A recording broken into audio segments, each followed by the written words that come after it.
You are listening to Alex Nanlohi Podcast, to know the Lord and to make Him known.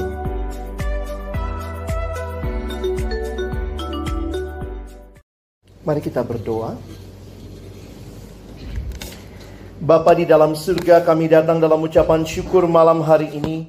Terima kasih untuk cinta, kasih, dan anugerah-Mu bagi hidup kami. Secara khusus juga bersyukur buat rekan-rekan yang boleh bergabung bersama kami. Tuhan, kami menyerahkan sesi malam hari ini ke dalam tangan pimpinan dan kasih Tuhan. Engkau yang kiranya menyapa kami dengan firman-Mu, dan tolong kami pada akhirnya bukan hanya menjadi pendengar-pendengar firman yang setia, tapi mampukan dengan kuasa dari Roh-Mu yang kudus, kami dimampukan menjadi pelaku-pelaku firman-Mu di dalam hidup kami, di dalam masa muda kami. Bersabdalah ya Tuhan, kami umat-Mu sedia mendengarnya dalam satu nama yang kudus, nama yang berkuasa, nama Tuhan kami Yesus Kristus, Sang Firman yang hidup. Kami menyerahkan pemberitaan firman-Mu. Amin. Shalom. Selamat malam teman-teman sekalian. Selamat datang buat yang baru bergabung. Ini waktu-waktu perjuangan ya. Biasanya habis makan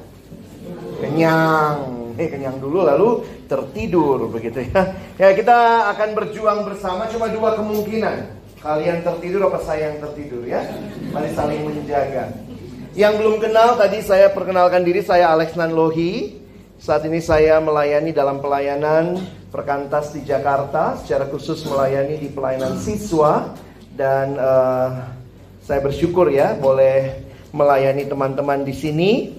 Dan perkenalan singkat, kalau studi, saya dulu studi di Universitas Indonesia, Fakultas Ilmu Sosial Ilmu Politik, jurusan Ilmu Komunikasi, program studi Hubungan Masyarakat. Ada yang tanya sama saya, loh Alex, nggak jadi PR lagi? Sekarang saya PR-nya Yesus, gitu ya. Jadi ini kesempatan yang indah, ketemu dengan teman-teman sekalian.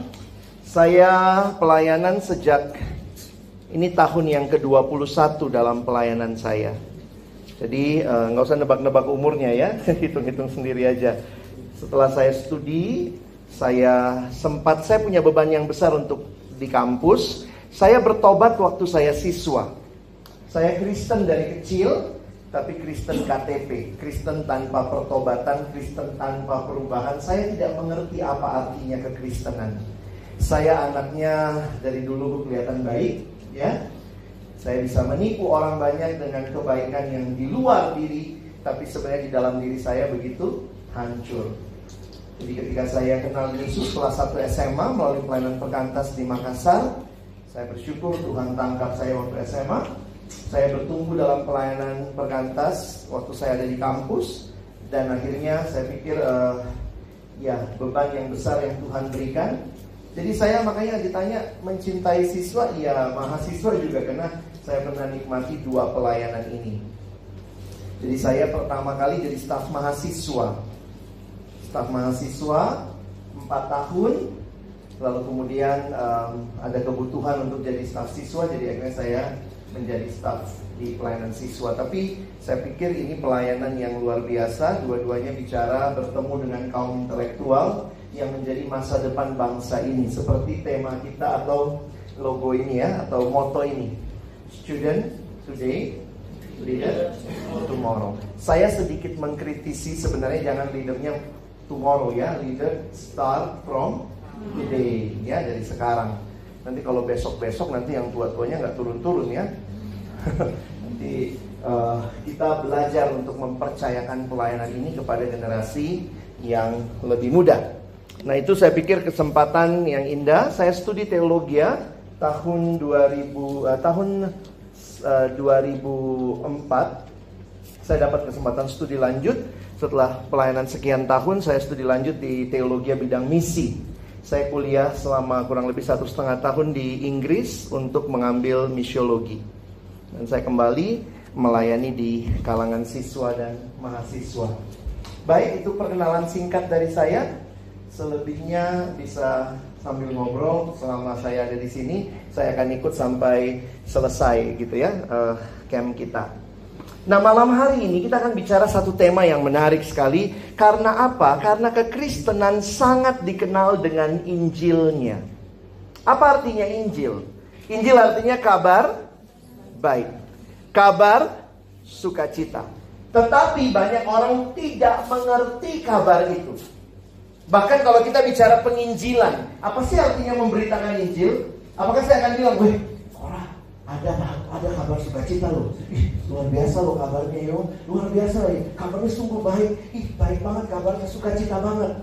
Orang goblok juga akan nanya, apa isi kabarnya? Apa yang sukacita? Nah, karena itu malam ini mari kita melihat kenapa kekristenan bicara kabar sukacita.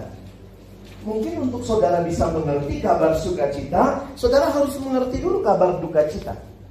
Kalau saudara tidak pernah sadar kebutuhanmu, saudara tidak akan pernah sadar apa yang kamu perlukan.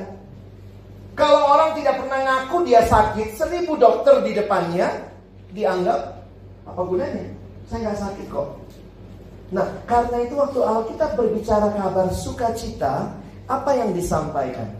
Saya pikir yang sangat jelas adalah ini.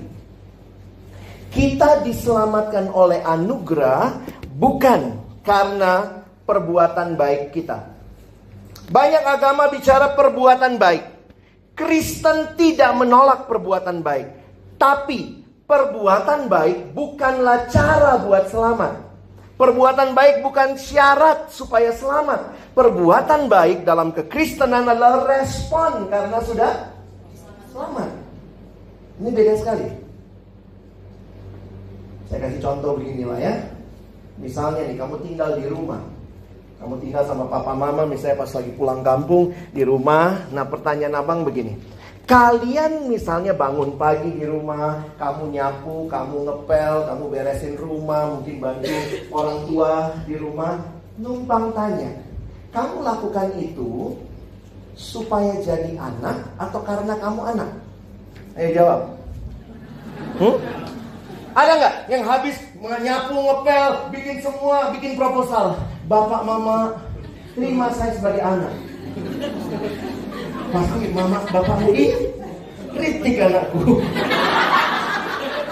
Kok bisa gitu ya? Tolong translator berfungsi. Kasih tahu sama sebelahnya. Kalau kita melakukan sesuatu supaya selamat, bukan demikian. Justru kita lakukan itu karena sudah selamat. Kenapa rajin baca Alkitab? Supaya masuk surga. Berarti apa? Bagaimana cara masuk surga? Baca Alkitab. Loh, kalau baca Alkitab bikin masuk surga, maka depan pintu ada absen. Berapa kali kau baca? Masuk apa bisa? Keselamatan dalam Kristen adalah bicara apa yang Tuhan lakukan buat kita. Semua agama bicara apa yang harus kita lakukan untuk mendapatkan Tuhan. Kekristenan adalah berita sukacita. Bukan apa yang kau lakukan yang bawa kau ke surga, tapi apa yang Tuhan lakukan yang bawa engkau dan saya ke surga. Ini berita sukacita. Kenapa? Karena manusia terus berusaha menyelamatkan diri. Makanya ada yang bilang, jadi orang Kristen itu enak banget ya. Saya naik Gojek saudara ya. Satu waktu saya minta dijemput di gereja, pesan Gojek, dapatlah. Karena rumah dengan gereja naik motor kira-kira 15 menit. Lalu kemudian di perjalanan, bapak Gojeknya ini tiba-tiba nanya gitu. Kan kita pakai helm tuh. Pak, Kristen ya Pak? Dalam hati lu jemput di gereja nanya lagi. Jadi saya kan jawabnya juga kan pakai helm ya. Iya Pak. Iya Pak, Kristen. Oh. Terus tiba-tiba dia ngomong begini teman-teman. Enak ya Pak jadi orang Kristen? Hah? Kok enak? Terus dia bilang, katanya kalau Kristen itu pasti masuk surga ya Pak? Oh, kesempatan kan? Iya Pak. Pasti Pak. Kok bisa ya Pak? Akhirnya di Gojek 15 menit terjadilah penginjilan. Saya jadi, karena dia nanya terus kan, gimana Pak? Jadi kita itu kayak orang berantem gitu ya. Kita kan pakai helm. Apa Pak? Yesus. Jadi waktu cerita itu Aduh, itu pengalaman saya lah teman-teman ya. Tapi akhirnya yang saya nangkep begini loh. Dia punya kesimpulan enak ya jadi orang Kristen ya.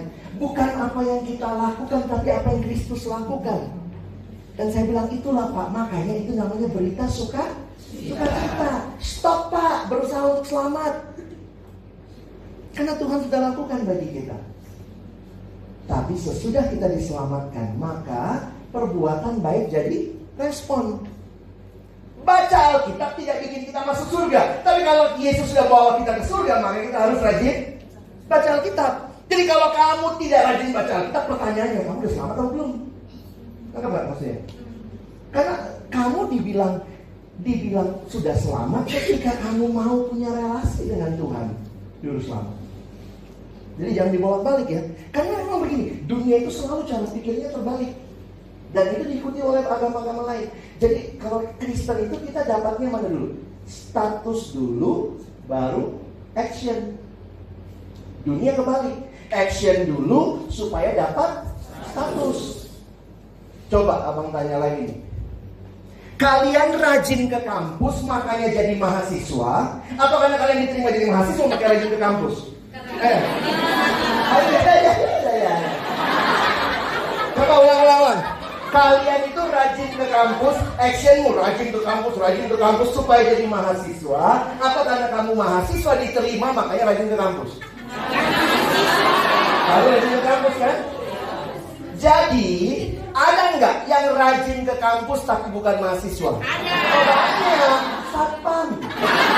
Kau libur Sabtu Minggu dia masuk. Jadi kadang-kadang saya mikir gini, semua agama ajarin apa? Lakukan supaya dapat status. Kita lebih sesuai dengan akal berpikir. Karena kita dapat status, makanya rajin melakukan. Kalau kamu sudah mahasiswa, nggak rajin ke kampus, kamu mahasiswa kurang ajar. Benar nggak? Jadi kalau kamu sudah Kristen tidak baca Alkitab, Kristen kurang ajar. Aduh, gak enak ngomongnya. Karena itu respon karena kita dapat status. Siapa yang kasih status itu? Tuhan. Itu bukan usaha kita. Itu adalah anugerah Tuhan. Amin. Mari kita berdoa. Selesai. Itu sih intinya gitu ya. Kalian dengar abang ngomong 20 menit, nanti itu juga intinya ya. Udah. Ya. Kadang-kadang ini loh teman-teman ya. Kita pembicara udah khotbah panjang, gak ada yang kau ingat. Ya. Saya ingat dulu ibu rohani saya, Ibu Pendeta Dorothy Marx, dia bilang, kadang-kadang kita khotbah 1 jam lebih, kira boleh ya. 1 jam lebih tidak ada yang ingat khotbah kita. Ya, saya pingin khotbah cuma 5 menit, tapi ingat seumur hidup. Apa itu khotbahnya? Tahu nggak khotbah ini bang? Saya akan khotbah sekarang. Saya akan berkhotbah tentang tekun di dalam Tuhan. Jadi khotbah saya tekun. Tekun.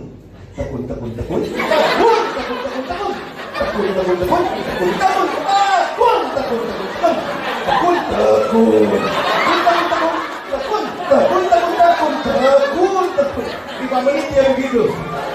Ingat ya khotbahnya apa? Tekun dalam Tuhan. Aduh. Tapi kalau saya begitu, pasti panitia akan lempar saya ya. Kak, jauh-jauh dari Jakarta kalau kayak gitu kami juga bisa. Oke, ya. Yuk kita dalami sama-sama. Malam ini abang pilih 1 ayat saja ya. Karena kalian kalau banyak kalian tidur atau saya tidur ya. Yuk kita buka 1 Petrus 2 ayat 24. 1 Petrus 2 ayat 24. Yuk yang sudah ketemu, kita baca ayat ini sama-sama ya. 1, 2, iya. Ia sendiri telah memikul dosa kita di dalam tubuhnya di kayu salib, supaya kita yang telah mati terhadap dosa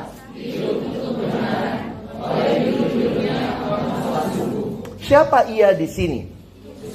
Petrus lagi bicara tentang Yesus. Bahwa Yesus sendiri telah memikul dosa kita dalam tubuhnya di kayu salib. Saya pilih ayat ini karena dalam ayat yang singkat ini kita dapat gambaran yang sangat jelas tentang Injil kasih karunia Allah. Semua agama bicara keselamatan, agama apapun itu.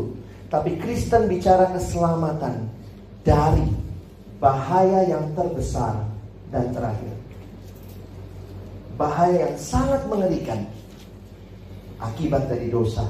Bahaya yang terbesar dan terakhir. Alkitab bicara tentang jalan keluarnya. Itulah Injil yang Tuhan tawarkan. Nah, mari kita lihat sama-sama. Saya mulai yang pertama. Saya akan share 3 hal ya. Yang pertama, kalian lihat apa yang abang warnai merah. Dosa kita. Kita baca sama-sama. 1, 2 ya. Pertama, kita manusia berdosa yang seharusnya. Saya kasih 6 pasang kata. Kata pertama adalah dosa kita. Apa yang terjadi? Kalau saudara perhatikan, dosa kita manusia berdosa yang seharusnya memikul hukuman dosa kita sendiri. Alkitab bicara Allah menciptakan manusia berharga. Itu sesi 1 yang tadi belum datang ya. Kita lagi bicara Allah menciptakan manusia berharga. Bayangkan kalau ini adalah, ini jangan bayangkan, ini mic ya. Gunanya apa? Mengeraskan suara. Dari mana kita tahu gunanya? Dari penciptanya. Penciptanya bilang ini untuk mengeraskan suara. Nah, kalau ini tidak dipakai mengeraskan suara, contohnya tadi, saya bilang kalau kamu dari kampung nggak tahu ini apa bang? Oh buat gatel ya. Kalau gatel begini. Apakah mic mencapai tujuannya dicipta? Tidak. Itulah istilah Alkitab tentang dosa. Alkitab bicara dosa, Alkitab bicara hamartia. Salah satu istilah dosa di Alkitab adalah hamartia. Hamartia itu adalah tidak tepat sasaran. Kalau orang memanah, harusnya kena bidang panah yang paling tengah. Tetapi ketika dia meleset dari sasaran, itulah yang dikatakan hamartia. Mic harusnya mengeraskan suara. Tapi kalau mic dipakai buat gatal, mic hamartia. Sekarang perhatikan, waktu Allah menciptakan kita manusia di dalam relasi. Pertama relasi dengan Allah, relasi dengan sesama, dengan diri sendiri dan dengan alam. Ayo olahraga malam-malam. Allah menciptakan kita untuk menyembah Dia, mengasihi sesama, menerima diri, memelihara alam. Coba ya, mengasihi Allah, menyembah Allah biar gampang dibedainnya. Menyembah Allah, mengasihi sesama, menerima diri, memelihara alam. Itulah tujuannya. Tapi jangan kalau kalian perhatikan, Allah ciptakan kita dalam relasi yang begitu indah dengan Dia, dengan sesama. Tapi begitu dosa, apa yang terjadi? Allah malah tidak disembah. Manusia lari dari Allah. Kalau lihat di Kejadian, Tuhan kayak ladenin juga ya. Waktu Adam lari bersembunyi habis makan buah pohon itu sama istrinya, Tuhan kan nanya, Adam di mana kah? Engkau kayak main petak umpet. Adam udah belum? Udah. Sebenarnya Tuhan tahu nggak sih Adam di mana? Tahu. Karena Allah Maha tahu. Kalau begitu, apa gunanya pertanyaan itu? Supaya dia mengaku. Dia mengaku. Betul. Adam ditanya, seorang hamba Tuhan mengatakan itu bukan pertanyaan soal lokasi. Tuhan tidak tanya tentang di mana engkau secara lokasi. Tuhan sedang bertanya bahwa engkau Adam tidak ada pada tempatmu yang seharusnya. Allah harusnya disembah, sesama harusnya dikasihi. Ketika manusia lari dari Allah, itu hamartia. Teman-teman dan saya diciptakan untuk menyembah Allah. Sesama harusnya dikasihi. Tadi kamu juga ada yang begitu. Kalau menyembah Allah, sesama mati lah teman-teman. Hamartia. Lihat Kejadian pasal 3 dulu ya. Ketika itu, waktu ditanya Adam, kau makan buah pohon itu? Siapa yang Adam salahkan?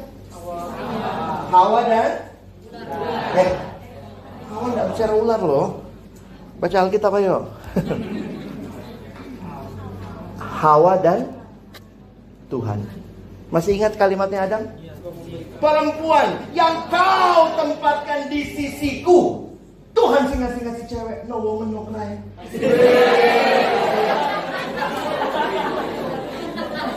Jadi Adam ngomong, perempuan yang kau tempatkan di sisiku. Saya pikir apa Adam nggak ngerti bahasa Tuhan ya?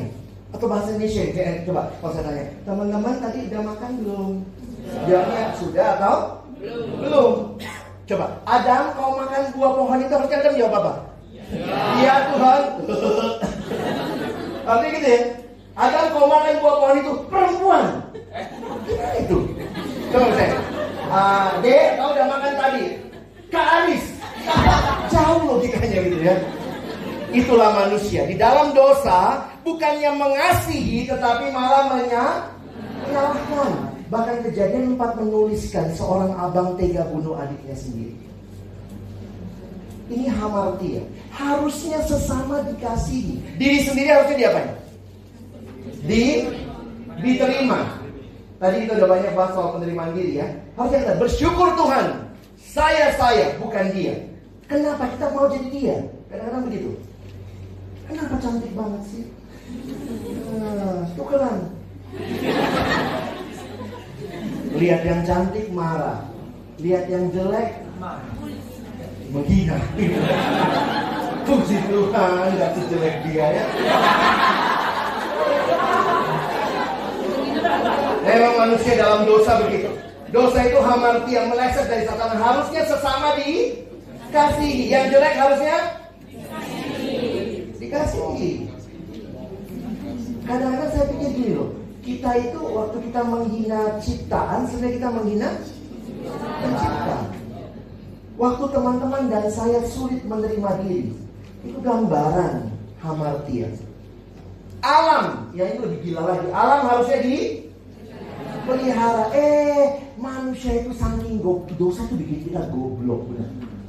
Coba bilang sebanyak dosa bikin kita goblok. Bukan kau, kita kau masuk. Dosa bikin kita goblok, kau juga masuk. Ya. Jangan suka asik, goblok. Apa yang terjadi dalam dosa? Ini yang terjadi kan? Alam disembah. Bodohnya luar biasa. Lihat pohon besar, permisi dulu Opung ya. Lekor dulu Opung. Lucu ya. Lihat, ordernya harusnya Allah disembah, alam dipelihara, jangan dibalik. Memang dosa bikin kita jadi begitu lihat alam. Lihat pohon besar, permisi Opung. Awas ada mbah di situ, awas ada ngkong gitu ya. Lucu kita ini. Makanya Tuhan nanya Adam, di mana kau? Kau udah tidak berada pada posisi yang seharusnya. Alam itu logikanya di bawah manusia, Allah di atas manusia, sesama yang sejajar. Tapi ketika dosa, ini hilang semua relasi. Karena itu gambaran begitu mengerikan manusia dengan Allah. Kalau demikian kan harusnya manusia cuma punya kepuasan sejati dalam penciptanya. Tapi di dalam dosa yang terjadi, manusia cari kepuasan lain. Harusnya yang bisa memuaskan kita, tidak pernah kita dapat kepuasan dari ciptaan. Hanya dari pencipta. Yang bisa memuaskan kita bukan yang horizontal, tapi yang vertikal. Allah sendiri. Karena itu lihat kalimat ini ya. Our satisfaction is not from creation, but from Creator. Saya senang dengan gambaran dosa yang lain yang dikatakan oleh John Piper. Dari Alkitab dia mengambil kalimat ini. Dia menggambarkan dosa adalah apa yang engkau lakukan ketika hatimu tidak puas dengan Allah. Jadi sebenarnya manusia tidak mau dengan Allah. Manusia berontak kepada Allah. Manusia mau jadi Allah. Timothy Keller menuliskan kalimat yang berbeda. Dosa lebih dari sekedar melanggar perintah Allah, tapi dosa juga adalah menyakiti hati Allah. Kenapa? Karena fokusnya dalam dosa, harusnya Allah lah fokus kita. Kita dicipta oleh Allah untuk Allah, tapi manusia dalam dosa menjadikan dirinya lah sebagai fokus. Aku. Yang paling penting adalah aku. I am everything. Sehingga teman-temanku perhatikan, semua dosa sifatnya relasional. Kenapa? Karena kita manusia yang diciptakan Allah berelasi. Maka dosa adalah kehancuran relasi-relasi itu. Yang tidak tepat sasaran, yang menyakiti hati Allah, yang cari kepuasan di luar Tuhan. Dan inilah gambaran hidup kita.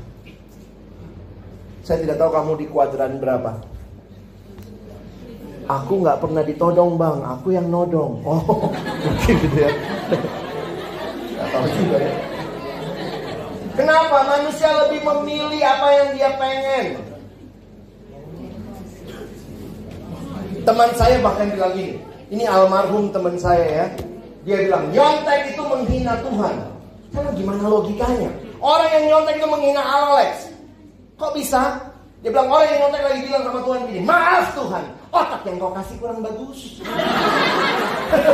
Terus kau nyontek, terus kau menghina pencipta. Kasih otak yang bagus dikit. Dan waktu saya masih cari contekan, saya sedang tidak menghargai Tuhan. Kadang-kadang kita pikir yang nyontek aku bang, aku kan yang nyontek, ini urusanku, pribadiku. Tapi ketika kita bicara dosa, dosa selalu sifatnya relasional.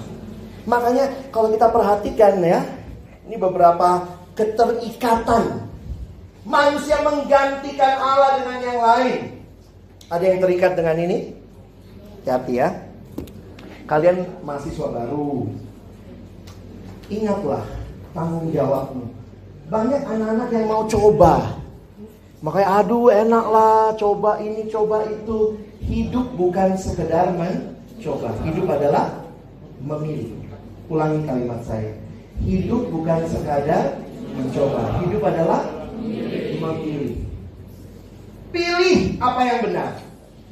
Satu waktu abang selesai pelayanan di Bandung, ada yang datang gitu. Terus dia bilang gini, tadi kata Kak Alex gak boleh ngerokok ya? Gak boleh narkoba, gak boleh ngerokok. Saya bilang iya, harusnya sih jaga. Maksudnya apa kau agak buta? Lihat di samping rokok itu kan tulisannya, rokok dapat menyebabkan apa segala macam. Padahal mahasiswa nih ya. Terus kemudian saya tanya, siswa, apa tujuanmu merokok deh? Ya biar dibilang jantan bang. Ayam kau ya? Apa? Jadi akhirnya gitu lah. Kita merasionalisasikan. Terus kemudian dia bilang ini sama saya. Ini saya kaget banget ya, ada siswa pikirannya begitu. Abang pernah merokok? Enggak. Pernah narkoba? Enggak. Terus kenapa bilang nggak boleh? Hah? Saya mandangin dia. Dia bilang, dia kemudian berkhotbah pada saya. Jadi bang, abang harus coba dulu, baru bilang nggak boleh. Jangan bilang nggak boleh, padahal nggak pernah nyoba. Saya mandangin yang goblok sih. Saya liatin ya anak. Prinsip hidupnya apa? Ini prinsip anak muda sekarang. Hidup adalah mencoba. No. Saya diam sebentar, mikir-mikir, terus saya bilang gini, Dek, kau mau masuk penjara nggak? Ya enggak lah bang, penjara baik apa jelek? Jelek bang. Kau pernah di penjara? Belum bang. Kenapa bilang jelek? Saya balikin jawabannya. Kenapa bilang jelek? Kau pernah di penjara? Baru aku bilang iya ya bang. Saya bilang makanya hidup bukan sekadar hidup itu memilih. Saya memilih tidak merokok, itu pilihan. Ya, saya memilih tidak usah judi. Saya memilih tidak usah punya hidup yang seperti itu. Saya memilih hidup yang benar. Itu pilihan. Jangan bilang masa muda hanya cuma satu kali bang, kita cobalah semua. Cobalah mati, cobalah mati. Baru bang ngomong, jangan mati bang, jangan mati, terlambat kau. Dosa bikin kita goblok. Ngeri loh. Ada yang bukan hanya diikat oleh hal-hal seperti ini ya. Sorry, kadang-kadang kita kalau lagi bareng teman-teman, mungkin apa ya, persatuan anak kampung mana gitu ya. Biasa kan itu. Sok-sok gitu ya. Rokok-rokok lah dulu, rokok-rokok lah. Oh, aku nggak rokok. Ih, banci kau. Kadang-kadang kita nggak tahan sama bulian dari lingkungan. Terus isu rokok. Ya ampun, nggak bisa. Ya. Jadi kalau orang bilang, banci kau, bilang sama dia. Untuk jantan, kau kan bilang kau jantan. Untuk jantan kau butuh rokok. Saya sudah jantan tanpa rokok. Yang banci siapa? Kenapa rokok itu dijadikan bukti kejantanan? Ngerokok, saya bilang hati-hati, impotensi itu. Ih, kok abang bilang gitu? Itu di sebelahnya. Itu merokok dapat menyebabkan impotensi itu. Jangan pikir yang merokok itu yang cool. Kadang-kadang kita berpikirnya ke balik teman-teman ya. Kenapa? Karena dosa dianggap segalanya.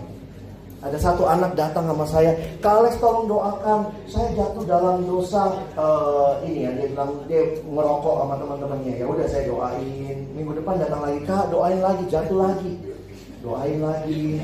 Minggu depan gimana deh? Jatuh lagi. Saya apa kurang kuat doa saya? Sudah tumpang tangan belum tumpang kaki itu. Tuh. Tadi orang bilang tumpang kaki ya. Saya bilang mungkin perlu tumpang kaki. Terus saya tanya, masalahmu di mana?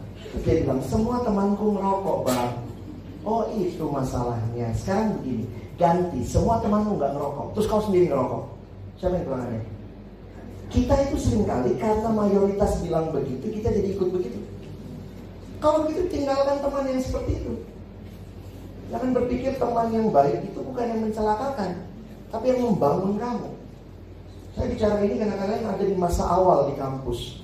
Tidak masalah, tidak usah jadi ikut cool yang apa ya, cool and the gang begitu ya. Karena itu nggak jelas gitu ya. Nah, tapi dosa bisa masuk dengan cara-cara yang lain juga. Ada hal-hal yang baik, tapi ketika kita terjebak di dalamnya. HP baik nggak? Kalau tidak, kasih saya HP-nya. Ya, HP baik kalau kita pakai dengan baik. Tapi juga banyak orang dengan HP yang baik ini jatuh dalam dosa. Katanya ini smartphone, tapi jangan-jangan jadi goblok phone. Makanya satu waktu saya kaget, ada satu hamba Tuhan di gereja, bagus banget doa pengakuan dosanya. Itu doa pengakuan dosa paling kontekstual yang pernah saya dengar sepanjang saya hidup.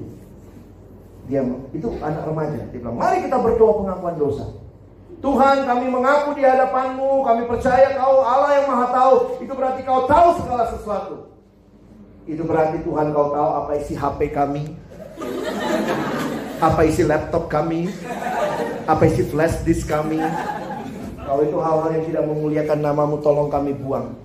Kadang-kadang doa pengakuan dosa cuma kayak ritual di gereja. Mari kita ngaku dosa. Pulang ternyata dihapus kan? Enggak. Kapan-kapan saya minta sama siswa di Jakarta, angkat HP-mu tinggi-tinggi. Siapa yang mau HP-nya buat kemuliaan Tuhan? Angkat. Oh iya Bang. Sekarang turunkan. Saya kasih waktu 5 menit. Hapus.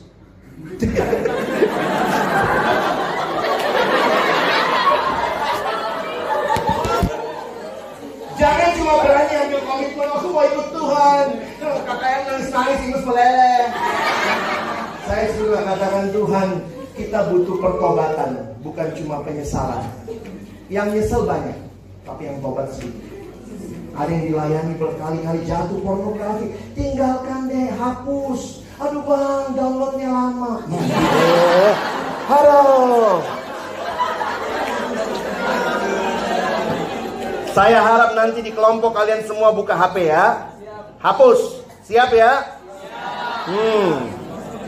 HP pakai password lah. Passwordnya susah banget lagi. Kenapa? Alasannya privacy. Padahal gara-gara banyak yang seksi. Kalau kamu mau ditolong hidup dalam Tuhan, berikan dirimu ditolong. Beberapa adik saya katakan, kalau kamu mau ditolong, kasih passwordmu sama saya. Saya cek emailmu, saya cek HP-mu. Aduh Kak, masa sampai kayak gitu sih? Loh, kau mau bebas dosa, tapi kau main-main sama dosa. Jangan mempermainkan Tuhan.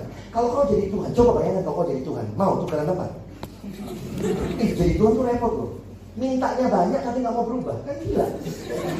Coba, kalau kau jadi Tuhan, gimana nolongnya? Tuhan, kasih saya kesehatan, terus rokok jalan terus. Gimana? Ayo, coba.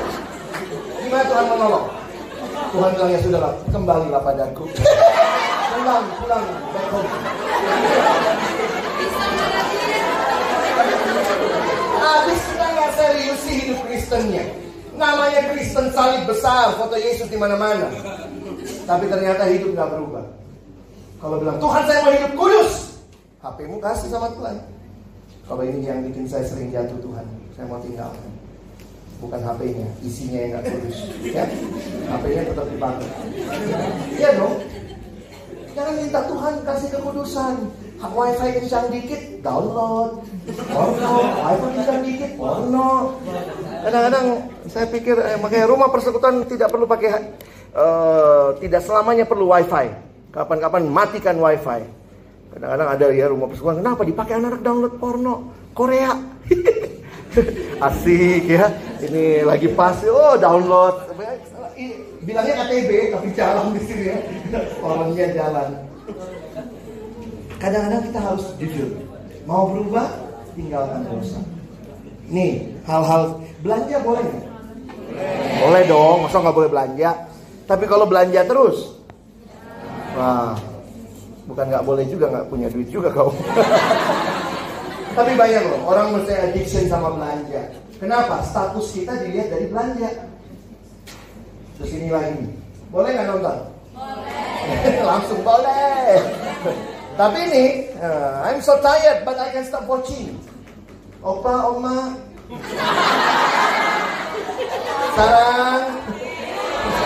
sarang semut, sarang tawon. Istri saya juga suka nonton. Kadang-kadang kan saya bingung, aduh ini apa sih gitu ya. Tapi kalau sudah kecanduan kan itu bahaya. Bahayanya kenapa? Dia yang putus di film, kau yang bumper. Goblok gitu ya. Dia yang putus, kita bumper. Seharian marah-marah. Kadang-kadang gak nyambung. Kadang-kadang gini loh teman-teman ya. Saya lihat, kenapa ya? Baca Alkitab 5 menit ngantuknya luar biasa. Nonton drama Korea 1 malam 3 jilid, 3 seri, melek. Dan gak pernah nangis, ketawa. Saya itu ketawa diam saya diam. Dia ketawa, jangan sampai gila deh. Kapan terakhir kali kau baca Alkitab lalu kau nangis? Kapan terakhir kali kau baca Alkitab lalu kau, wow, ini lucu banget ayat ini. Atau ternyata, aduh susah bang, saya susah baca Alkitab. Alkitab yang suka baca saya. Karena kau tidur ya. Saya nggak tahu ini siapa. Tapi hati-hati ya. Romantisme yang saya belakangan ini perhatikan. Yang diangkat tinggi sekali adalah feeling. Padahal Alkitab bicara yang utama dalam hubungan kasih adalah komitmen. Sehingga feeling jadi segalanya. Kalau feelingnya hilang, makanya kalimat anak sekarang chemistry. Begitu chemistry-nya nggak dapat, langsung ditinggal orang itu. Saya bilang itu bukan masalah chemistry. Cinta itu masalah komitmen. Itu yang kita bicara. Love is action, love is commitment. Love is not only feeling. Tapi film-filmnya itu mengangkat feelingnya sangat tinggi. Jadi harus hati-hati. Nih yang cowok. Jangan cuma bilang cewek itu bang. Cowok juga nih. Kalau nonton atau main game online minta ampun deh. Ya nggak usah tunjuk-tunjuk lah ya. Pornografi, hati-hati. Hati-hati dengan berbagai dosa-dosa yang muncul saat ini. Salah satunya adalah dosa seksual. Ingat, kita makhluk seksual. Itu desainnya Tuhan buat kita. Tapi Tuhan tidak mau kita menggunakannya dengan sembarangan. Kalau dibilang siapa yang ciptakan seks? Ya Tuhan. Tapi Tuhan menciptakan seks dalam hubungan relasi pernikahan. Seks yang indah hanya dinikmati dalam relasi pernikahan. Seks yang indah adalah seks yang laki dan perempuan, bukan lagu goti. Ya? Berarti ya. Kalau dengerin ya. Kalau kamu merasa punya kecenderungan itu, cari pertolongan. Ya. Saya harap jangan membuli teman-teman di persekutuan juga. Kadang-kadang kita tidak jadi komunitas yang membangun. Gayanya bencong dikit kita katain, tomboy dikit kita katain. Padahal mungkin dia punya pergumulan-pergumulan seperti ini. Tidak semuanya pasti punya pergumulan. Tapi bagi saya harus kita menjadi komunitas yang dipakai Tuhan memulihkan, bukan membuli. Dan saya melihat banyak kali persekutuan tidak siap, malah kita membuli orang seperti punya pergumulan seperti ini. Ya, jadi terbukalah, ditolong. Nih, sex before marriage, hati-hati yang sudah pacaran. Saya tidak larang anak kuliah pacaran. Kalau SMA saya agak larang. Saya bilang jangan dulu. Emang menikah besok. Kalau kuliah ya oke lah, udah persiapan lah ya. Karena oh ya bang, buat pendamping wisuda.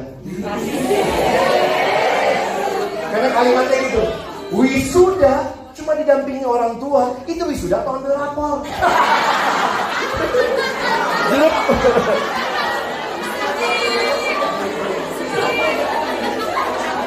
Tapi pertanyaan saya begini, kau siap pacaran nggak? Berarti kau siap mengerti apa artinya mengasihi dan dikasihi.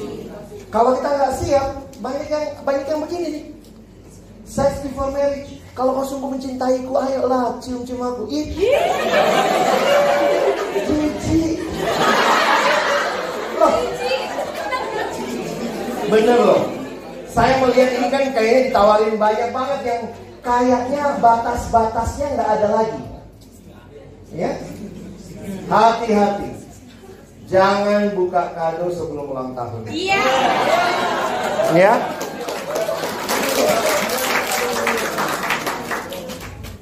Jadi apa itu dosa? How do you spell sin? S-I-N. Ada yang bilang, what is sin? Sin is the I in the center. Akulah segala-galanya.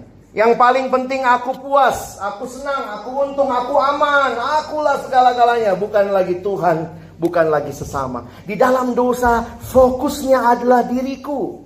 Manusia yang rusak relasi dengan Allah, lari sembunyi dari hadapan Allah. Manusia yang rusak relasi dengan sesama. Ini semua relasi yang rusak ya. Suami sama istri, orang tua anak.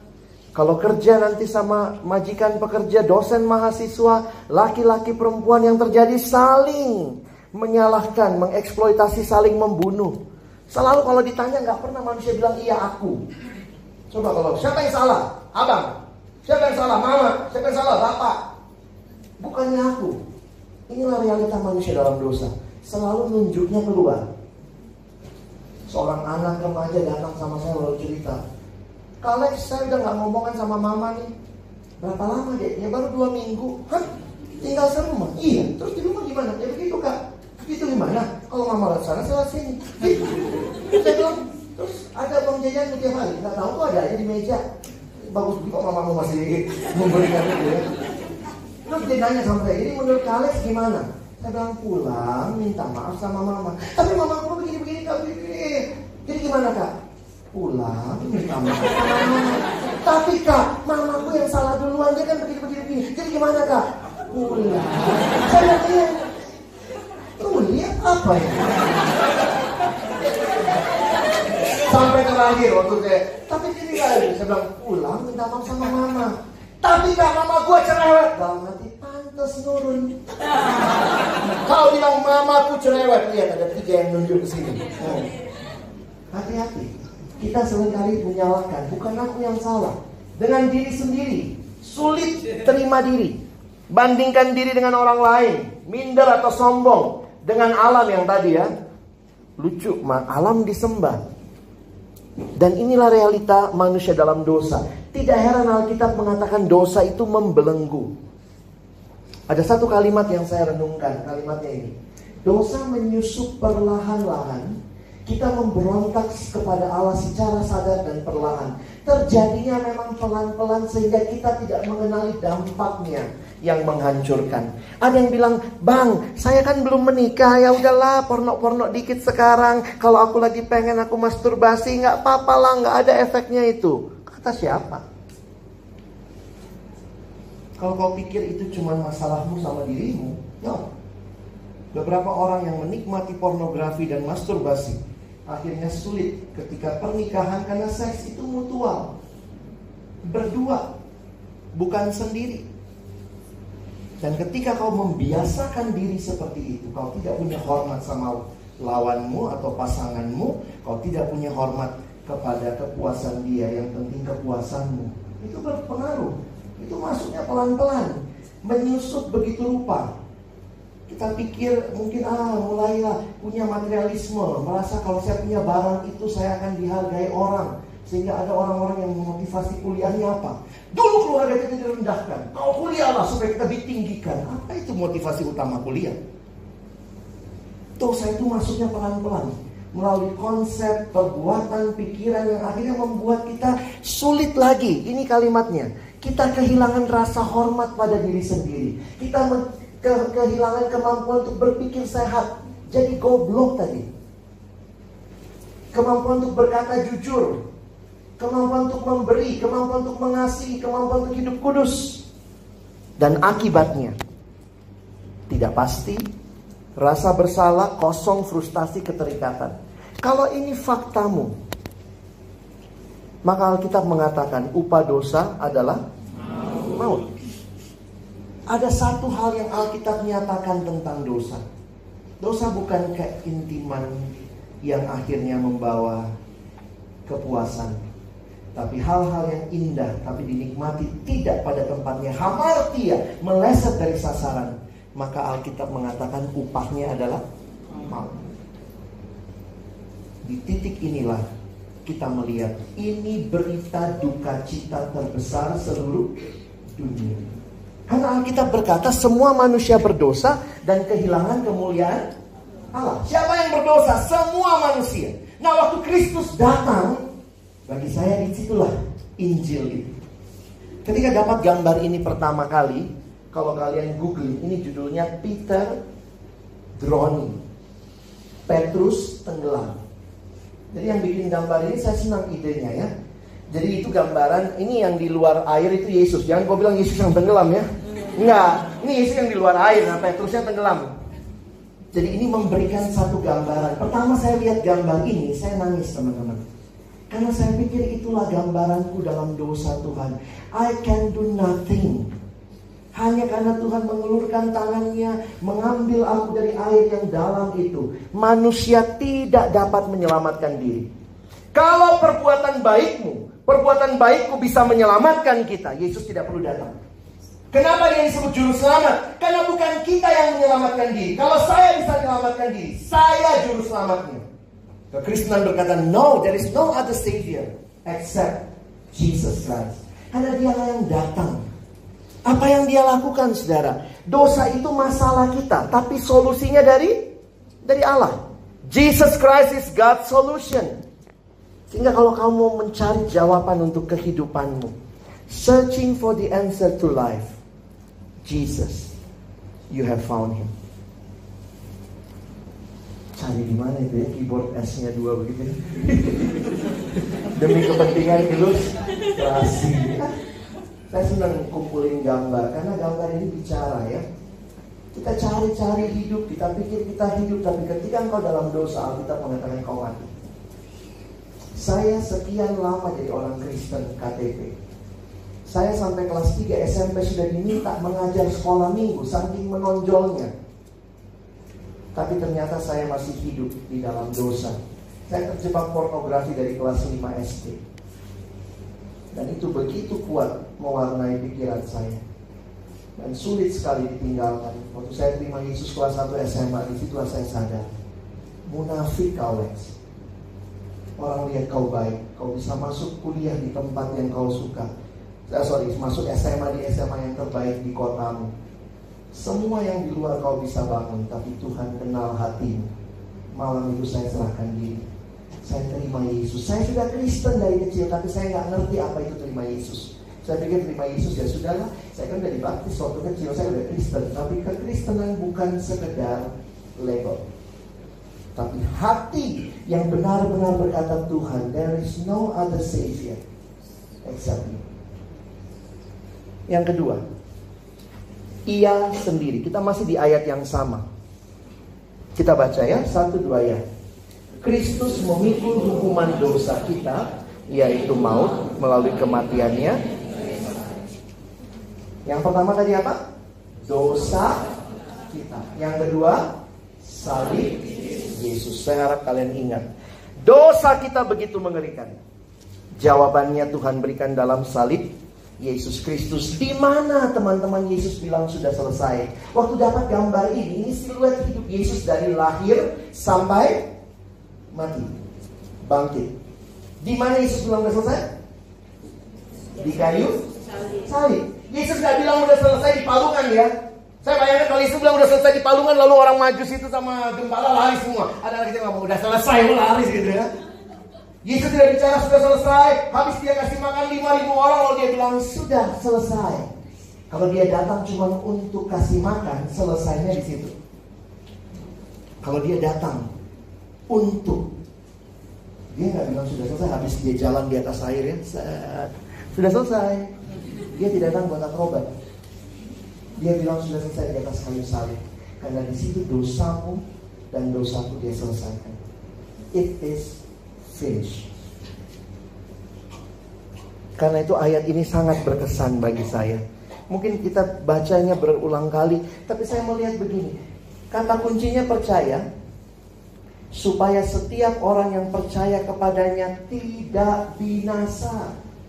Upah dosa adalah maut, binasa. Tapi setiap orang yang percaya kepadanya tidak binasa, tapi beroleh hidup yang kekal. Yesuslah satu-satunya jalan keselamatan kepada Allah. Dialah satunya Tuhan dan Juru Selamat. Salib menunjukkan betapa seriusnya dosa kita. Tapi di salib yang sama menunjukkan betapa luar biasanya kasih Allah. Setiap kali lihat gambar-gambar seperti ini, saya jujur aja kalau diputar filmnya itu tutup mata saya. Kenapa dia harus lalui semua ini? Saya kutip kalimat Bapak Billy Graham. Allah membuktikan kasih-Nya pada kayu salib. Ketika Kristus digantung berdarah dan mati, itulah saatnya Allah berkata kepada dunia, I love you. Kau cari kasih, Dia memberikan kasih. Karya terbesar dalam hidupku, pengorbananmu yang selamatkanku. Disitulah kita lihat kasih Allah. Ada kalimat indah dari John Stott. Dia bilang begini ya, if we are looking for a definition of love, we should look not in a dictionary, but at Calvary. Kalau Korea, apa itu kasih? Bagaimana kasih? Ya, yeah. This is not love. Bukan ini kasih. Kristen bicara, this is love. Makanya ada yang bilang, setelah ngerti ini bang, saya kalau foto begini bang, nggak gini lagi. Ya nggak apa-apa lah begini ya. Ini dunia kenal kasih ini, tapi kita kenal kasih di kayu salib. Dan ini jadi satu tanda kita tidak lagi mau hidup dalam hidup yang lama. Salib merupakan satu-satunya jalan keselamatan, dan salib memberikan tujuan yang baru buat hidup kita. Dan karena itu kita sampai di poin terakhir. Kita baca ya, 1, 2, ya. Tujuannya adalah supaya kita hidup karena dosa. Pertama apa? Dosa kita. Yang kedua, salib Yesus. Yang ketiga, gampang diingat ya. Inilah Injil kita yang Alkitab sampaikan. Dosa kita begitu mengerikan. Salib Yesus menggenapkan, menyelamatkan, supaya kita hidup benar. Teman-teman, apa yang Yesus lakukan dengan kematiannya di kayu salib? Ada satu kata dalam 1 Petrus bagi saya menarik. Kita baca sama-sama 1 Petrus 1, 18 dan 19. 1, 2, ya. Sebab kamu tahu bahwa kamu telah ditebus dari cara hidupmu yang sia-sia, yang kamu warisi dari nenek moyangmu itu bukan dengan darah yang fana, bukan dengan perak atau emas, melainkan dengan darah yang mahal, yaitu darah Kristus, yang sama seperti darah anak domba yang kamu ditebus Ada hal yang menarik kalau kalian ikut sesi pertama tadi. Saya katakan di dalam konsep penciptaan ada konsep kepemilikan. Kalau saya cipta benda ini, maka benda ini dicipta. Begitu dicipta, ini punya siapa? Punya yang mencipta. Ada konsep kepemilikan. Di Alkitab ada istilah kedua yang menarik, yaitu istilah penebusan. Alkitab bicara penciptaan dan penebusan. Kalau penebusan itu, ini apa istilah dagang. Kalau ada sebuah benda terjual, tergadai, apa artinya ditebus? Kita bayarkan sejumlah uang atau kita tukar sama barang supaya benda itu kembali jadi milik kita. Di dalam konsep penciptaan dan penebusan, dua-duanya mengenal konsep kepemilikan. Kita itu udah hancur binasa dalam dosa, tapi Tuhan tebus kita. Dia bayar dengan harga yang sangat mahal. Kayak Tuhan mau bilang begini, waktu dicipta, kau milikku, kau berharga. Waktu dosa menghancurkan kita, Tuhan tebus lagi, kau tetap milikku dan kau berharga. Dua kali kayak kita ditempel tuh, kau milikku, kau milikku. Sehingga bagi saya ini luar biasa. Aku telah dibayar lunas. Kita lihat Paulus bilang apa? Kita baca ya, 1-2 ya. Sebab kamu telah dibeli dan harganya telah lunas dibayar. Kadang-kadang kita nyanyi lagu sekolah minggu ya. Hati-hati gunakan tanganmu. Jangan dipakai masturbasi terus. Hati-hati gunakan kakimu. Jangan dipakai terus ke tempat-tempat yang kamu tahu tidak membangun imanmu. Jangan pakai matamu melihat hal-hal yang mendukakan hati Tuhan. Pakai seluruh hidup yang ditebus. Layani dia. Kamu lunas dibayar. Kamu miliknya. Sehingga harusnya kita selalu tanya. Remaja di Amerika sampai pakai gelang WWJD. Mengingatkan diri mereka, this is not my life. Yesus tebus saya, berarti saya miliknya. Sekarang saya lagi hidupi hidupnya Yesus. Kalau saya mau hidup, saya harus tanya, Tuhan, what would Jesus do ya? Kalau Yesus diajak temannya nyontek gak ya? Kalau Yesus diajak temannya pornografi, ikutan gak ya? This is not your life. Kita baca ayat terakhir ya. 1, 2, ya. Dan Kristus telah mati untuk semua orang. Supaya mereka yang hidup tidak lagi hidup untuk dirinya sendiri, tetapi untuk Dia yang telah mati dan telah membangkitkan untuk mereka. Perhatikan. Tidak lagi hidup untuk dirinya sendiri. Itulah hidup dalam dosa. Titiriri. Mati-matian untuk diri sendiri. Oh, yang penting aku puas, aku aman, akulah segala-galanya. Kristus mati, ingat loh. Supaya kau tidak lagi hidup buat dirimu sendiri. Sekarang kau hidup untuk Dia. Kalau kau sungguh-sungguh alami karya Kristus yang menyelamatkan, hidupmu berubah. Cara belajarmu berubah. Karena Kristus sudah berikan hidupnya. Cara belajarmu akan berubah. Cara bergaulmu akan berubah. Kalau kau sudah pacaran, gaya pacaranmu berubah. True love waits. Pengen nih kampanye ini ya. Ada satu gerakan True Love Waits. Kalau kau mengasihi, harus tunggu. Bangun hidup yang mengasihi Tuhan. Kita akan bahas ini besok dan hari terakhir. Ingat 3 hal. Pertama, dosa kita. Kedua, ketiga, ingat ya, dosa kita sangat mengerikan. Salib Yesus menyelamatkan, dan hidup benar jadi respon atas keselamatan. Apa respon kita? Saya pikir ini. Kalau kalian masih asing dengan istilah terima Yesus, apa sih terima Yesus? Saya dari gereja yang tidak kenal terima Yesus. Karena dianggap dari kecil sudah Kristen, pasti sudah terima Yesus. Tapi jujur waktu saya mengerti hal ini, terima Yesus saya simpulkan dalam 2 hal. Coba kalian pikirkan dan renungkan. Orang yang terima Yesus adalah orang yang percaya sungguh-sungguh bahwa hanya Yesus satu-satunya Tuhan dan Juru Selamat.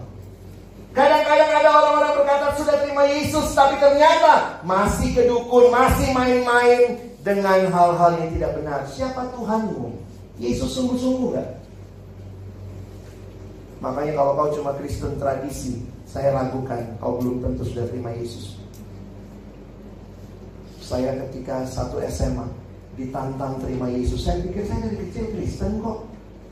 Tapi saya bukan Kristen yang sungguh-sungguh percaya sama Tuhan. Masih ada Tuhan-Tuhan yang lain yang saya suka. Terima Yesus berarti percaya. Percaya itu gambarannya kayak begini nih. Betul-betul berserah kepada Tuhan. Dan terima Yesus dalam perenungan saya yang kedua adalah sungguh-sungguh bertobat. Ada hal yang harus ditanggalkan. Ini kayak baju ya, Tuhan pakai Efesus pakai istilah ditanggalkan, ada hal yang dikenakan. Hidup yang baru, ada komitmen untuk berubah. Dan itu karena karya Kristus di kayu salib. Malam ini kau dengar Injil, tapi mari bukan cuma dengar. Apa responmu? Maukah kau buka hatimu, terima Yesus, alami karya salibnya yang menyelamatkan engkau. Saya tutup dengan video ini, menyimpulkan apa yang saya khotbahkan. Kiranya Tuhan menolong kita sebelum kita berdoa penutup.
Kita berdoa.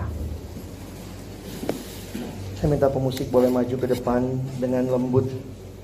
Marilah di hadapan Tuhan malam hari ini sebelum saya berdoa. Pandanglah karya salibnya yang memberikan kepadamu dan kepadaku jalan keluar atas dosa. Karya terbesar dalam hidup kita adalah salib Kristus.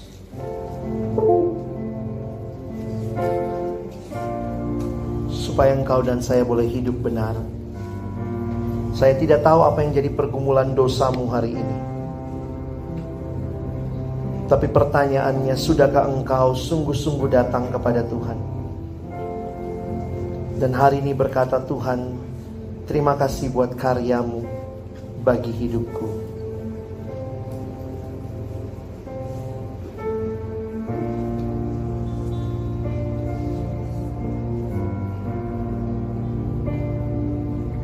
Mari dengan sangat lembut kita katakan refrain lagu ini. Karya terbesar dalam hidupku. Karya terbesar dalam hidupku. Pengorbananmu yang selamatkan. Engkaulah harta yang tak ternilai, yang ku miliki dan ku hargai. Yesus Engkau, Yesus Engkau ku kagumi. Mari semua tunduk kepala di hadapan Tuhan. Tidak ada lagi yang lihat ke kiri kanan. Saya harap kita serius di hadapan Tuhan malam hari ini. Saudara tidak bisa ambil keputusan untuk orang lain, tapi engkau bisa ambil keputusan untuk hidupmu secara pribadi. Siapakah yang malam hari ini, setelah kau dengar firman Tuhan, dan kau lihat hidupmu bagaimana firman meneropong hidupmu, dan kau berkata hari ini di hadapan Tuhan, Tuhan di sini saya mau buka hati untuk pertama kalinya terima Yesus sebagai satu-satunya Tuhan dan Juru Selamat dalam hidupku. Itu berarti percaya sungguh-sungguh. Itu juga berarti ada kerinduan untuk meninggalkan hidup yang lama, bertobat dari dosa-dosamu, dan datang kepada Allah untuk hidup benar. Saya tidak tahu selama ini apakah engkau sudah sungguh-sungguh percaya kepada Tuhan, atau mungkin ada kuasa-kuasa lain yang kau main-main dengannya. Keluargamu masih terikat dengan okultisme. Dan hari ini Tuhan berkata, siapa yang di tempat ini berkata, aku ini Tuhan, aku mau buka hatiku, terima engkau satu-satunya dalam hidupku. Dan juga berkata, Tuhan saya mau tinggalkan dosa-dosaku. Mungkin selama ini kau merasa Tuhan begitu menyedihkan hidup yang kau berikan. Aku pakai dengan tidak benar, hamartia, meleset dari sasaran Allah. Mungkin hubunganmu dengan Tuhan kau sudah jauh, tapi hari ini Tuhan katakan, aku mengasihimu, kembalilah kepadaku. Mungkin hubunganmu dengan keluarga, mungkin selama ini kau sudah tidak bicara dengan orang tuamu.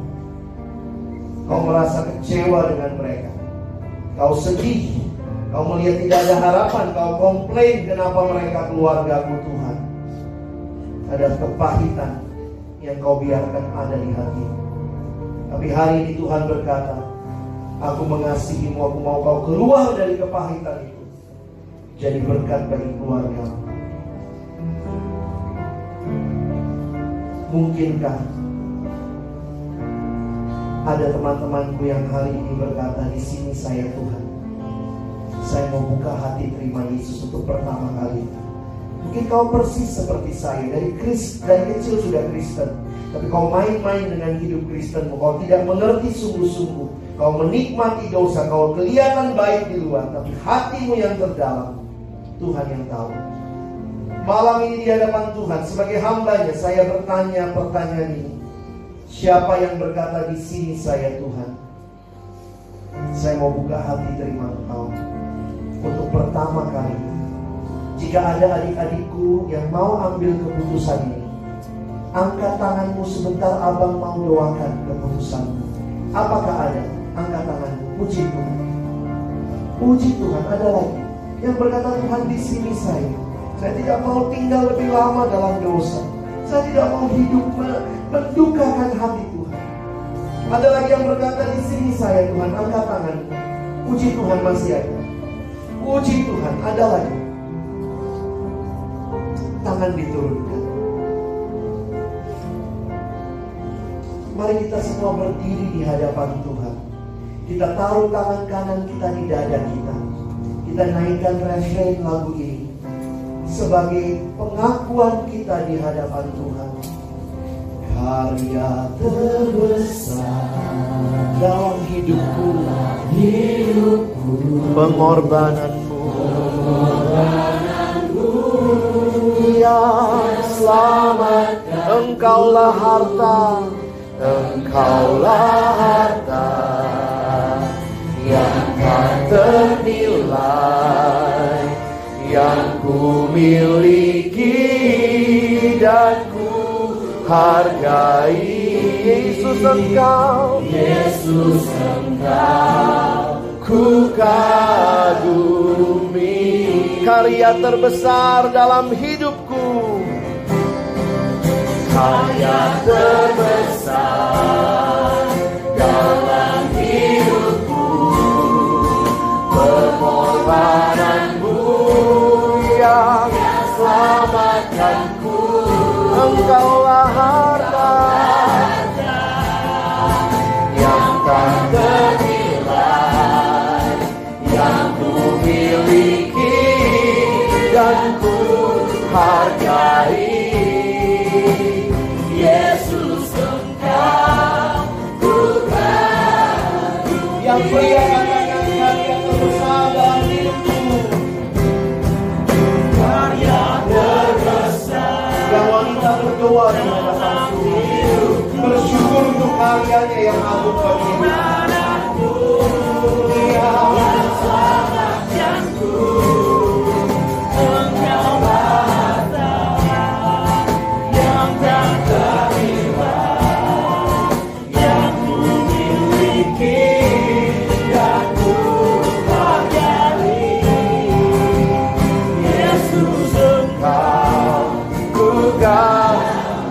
Mari yang wanita berseru karya terbesar dalam hidupku.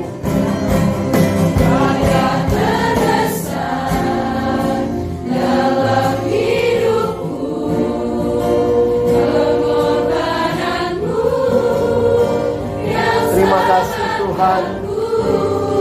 Engkaulah harta yang tak ternilai, yang ku miliki dan ku hargai. Yesus, Engkau ku kagumi. Bersama-sama dengan lembut kita katakan, karya terbesar. Terima kasih Tuhan dalam hidup, pengorbananmu yang selamatkanku. Engkaulah harta yang tak ternilai, yang ku miliki dan ku hargai. Yesus, Engkau ku kagumi. Yang pria katakan Yesus, Engkau. Yesus, Engkau ku kagumi. Yang wanita katakan Yesus, Engkau ku kagumi. Yesus, Engkau ku kagumi. Bersama-sama kita serukan Yesus, Engkau ku kagumi. Yesus, Engkau ku kagumi. Malam ini hamba menyerahkan adik-adikku Tuhan, yang mengambil keputusan di hadapan Tuhan malam hari ini. Mereka yang buka hati terima Engkau sebagai satu-satunya Tuhan dan Juru Selamat. Tuhan, Kau yang mengenal hidup setiap kami.